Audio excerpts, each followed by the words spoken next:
नायब मुगल डॉक्टर फैसल नदीर एमएस तहसील हेडक्वार्टर अस्पताल पत्तोकी ने डॉक्टर सिद्रा की तरफ से लगाए गए झूठे, बेबुनियाद और मनगढ़ंत इल्जामात को यकसर मुस्तरद करते हुए अस्पताल के मेल और फीमेल स्टाफ के हमरा अपना तफसीली वीडियो बयान जारी कर दिया।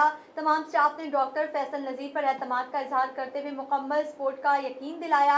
एमएस पत्तोकी डॉक्टर फैसल नजीर के मुताबिक डॉक्टर सिद्रा का खावन उमर भुट्टा ने अस्पताल के मामलात में बेजा मुदाखलत करना, फीमेल स्टाफ के साथ बदतमीजी करना मामूल बना लिया था, जिस पर उसको रोका तो उसने गुंडागर्दी शुरू करते हुए मेरे साथ गालम गलोच और बदतमीजी शुरू करते हुए अस्पताल का रिकॉर्ड फाड़ दिया और दहशत फैलाने हुए असले के जोर पर अस्पताल की इमरजेंसी भी बंद करा दी और संगीन नताइज की धमकियां भी दी, जिस पर उसके खिलाफ थाना सिटी पत्तोकी में मुकदमा दर्ज करा दिया गया है। ये सारा मामला कसूर समेत तमाम मुतल्लिका अफसरान के इल्म में लाया गया। डॉक्टर सिद्रा ने अपने खावन को बचाने के लिए मुझ पर इंतहाई घटिया और बेबुनियाद इल्जामात लगाए, जिसकी मैं शदीद अल्फाज में मजम्मत करता हूँ। अस्पताल का तमाम मेल और फीमेल स्टाफ और आने वाले मरीज इस बात के गवाह हैं कि मैं अपनी ड्यूटी फर्ज समझते हुए पूरी ईमानदारी और दयानतदारी से सर अंजाम देता हूँ। मेरी नज़र में अस्पताल में आने वाले तमाम खवातीन और फीमेल स्टाफ मेरे लिए मेरी माँ, बहन और बेटी का दर्जा रखती हैं। डॉक्टर सिद्रा ने ऐसे इल्जामात लगाकर मेरी किरदार खुशी करने की कोशिश की है। अस्पताल के मामलात में किसी प्राइवेट शख्स को दखल अंदाजी की इजाज़त नहीं दी जाएगी।